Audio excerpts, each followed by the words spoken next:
Di sebuah desa kecil di kaki gunung, hiduplah seorang perempuan tua bernama Nenek Sri. Berusia lebih dari 60 tahun. Urat-urat di tangannya tampak menonjol, kakinya mulai lemah, dan punggungnya sedikit membungkuk. Namun, setiap hari sebelum ayam berkokok sekalipun, ia sudah bangun, menyalakan lampu minyak kecil di dapurnya yang sempit, dan bersiap untuk berdagang sayur keliling. Di rumah kecil berdinding bambu yang sudah ditempati 3 generasi keluarganya. Tinggal pula cucu tunggalnya, Nita, anak perempuan berusia 9 tahun yang ceria namun pendiam. Sejak kedua orang tuanya meninggal karena kecelakaan saat Nita masih bayi, Nenek Sri menjadi satu-satunya keluarga yang tersisa. Ia merawat Nita dengan penuh kasih. Meski hidup mereka sangat sederhana, desa tempat mereka tinggal berada di kaki gunung yang asri. Pagi hari, kabut tipis turun dari puncak, menyelimuti sawah dan kebun sayur. Warga desa sangat rukun. Hampir semua orang masih saling terikat hubungan keluarga sejak nenek buyut mereka. Mereka terbiasa bergotong royong, saling membantu tanpa diminta. Mulai dari memperbaiki jalan setapak, panen padi, sampai memasak di acara desa. Rumah-rumah di desa tersebut terbentang rapi, mengikuti jalan kecil yang melingkar hingga ke pinggir sungai. Tiap pagi, suara embun jatuh, ayam berkokok, dan gemericik air sungai menjadi musik yang menenangkan. Setiap subuh, Nenek Sri bangun pelan-pelan agar tidak membangunkan Nita.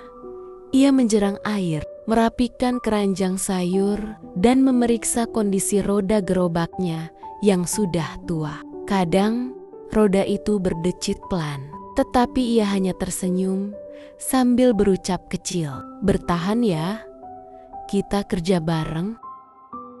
Sekitar pukul 5 pagi, Nita bangun. Dengan rambut yang masih acak-acakan, ia tersenyum sambil mengusap mata.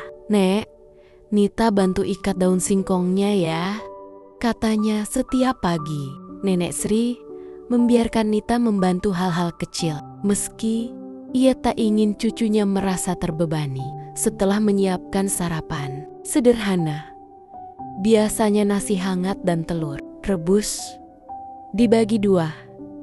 Nita bersiap-siap berangkat sekolah. Sebelum pergi, ia selalu memeluk neneknya. "Nek, hati-hati dorong gerobaknya." Ya, pelukan kecil itu menjadi energi bagi Nenek Sri setiap hari.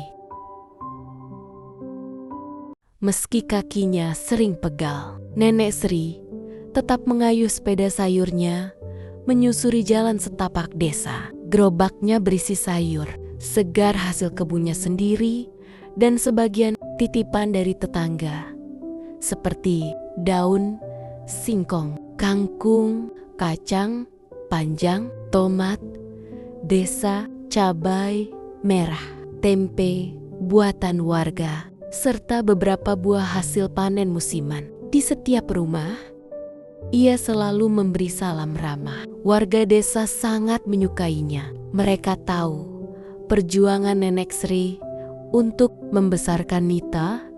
Banyak yang sengaja membeli lebih banyak agar membantu tanpa membuatnya merasa dikasihani. Kadang ia berhenti di tepi sungai, duduk sebentar sambil mengistirahatkan kaki. Embun masih menempel di rumput. Udara dingin menusuk tulang, tetapi ia tetap tersenyum, membayangkan Nita yang sedang belajar dan membaca di sekolah.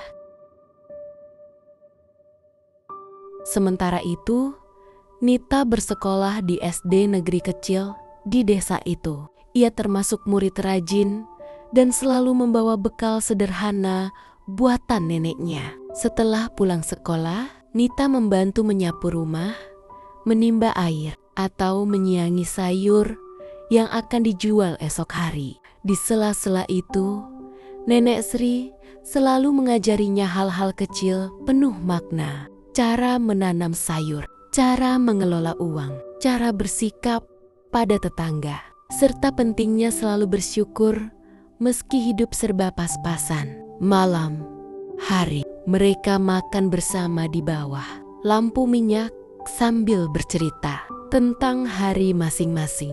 Tidak ada hiburan mahal, tapi rumah kecil itu penuh kehangatan. Setiap malam, setelah Nita tidur, Nenek Sri menghitung hasil jualan hari itu. Ia menyisihkan sedikit demi sedikit dalam kaleng biskuit tua, tabungan untuk masa depan Nita. Walau tubuhnya sudah renta, semangatnya tak pernah padam. Ia percaya bahwa pendidikan adalah warisan terbaik yang bisa ia berikan kepada cucunya. Warga desa itu sering berkata, kalau bukan karena Nita, mungkin Nenek Sri sudah berhenti berdagang. Namun, jawab Nenek Sri selalu sama. Selagi bisa jalan, selagi bisa mengayuh sepeda, saya akan terus berusaha. Dan begitu setiap hari, penuh perjuangan, penuh cinta, penuh harapan. Hari-hari terus berlalu, dan kehidupan Nenek Sri berjalan seperti aliran sungai kecil di desa itu. Pelan, sederhana, tapi penuh keteguhan. Setiap subuh, ia tetap mengayuh sepeda sayurnya, menggulung kabut. Gunung yang turun tipis, kakinya memang tak lagi sekuat dulu. Namun, semangatnya tetap menyala karena satu alasan. Nita, cucu kecil yang dulu hanya berlari-lari di halaman rumah, kini tumbuh menjadi siswi SD yang cerdas dan rajin. Guru-gurunya sering memuji, Nita itu anak yang tekun dan cepat mengerti. Dia selalu menjadi yang terbaik di kelas. Nenek Sri selalu tersenyum mendengar itu. Meski dalam hati, ia merasa haru. Karena ia tahu, perjuangan mereka tidak mudah. Setiap malam, Nita belajar ditemani lampu minyak dan suara serangga malam. Sementara Nenek Sri menyiangi sisa sayur untuk dijual esok pagi. Ketika Nita lulus SD, seluruh warga desa ikut bangga. Ia masuk SMP desa dan prestasinya tidak menurun. Walau sepulang sekolah, ia tetap membantu neneknya menyapu halaman, mencuci piring, atau merapikan sisa sayur. Nilainya tetap tinggi.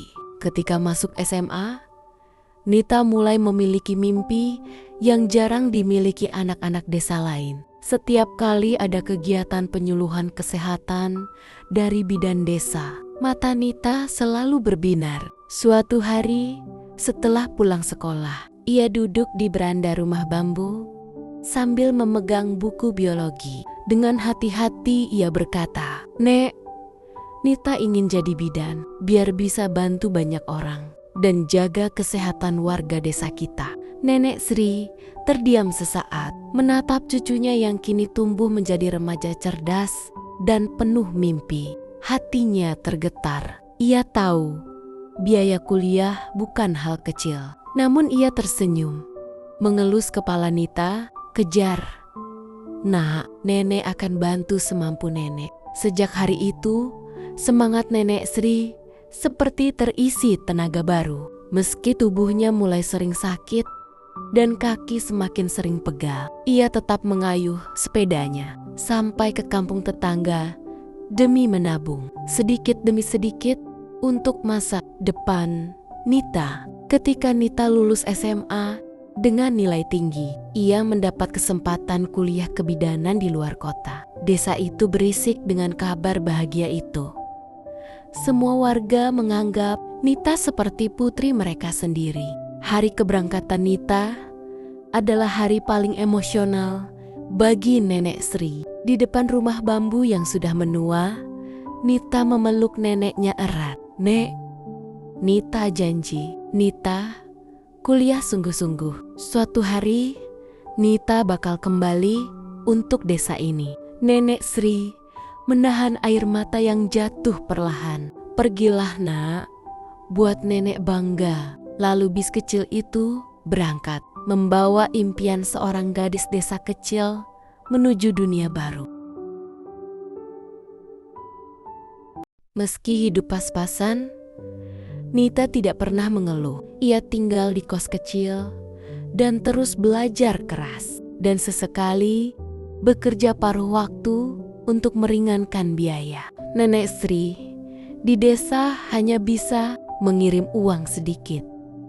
Kadang hanya cukup untuk makan beberapa hari. Namun, setiap telepon Nita selalu berkata, "Jangan khawatir, Nek.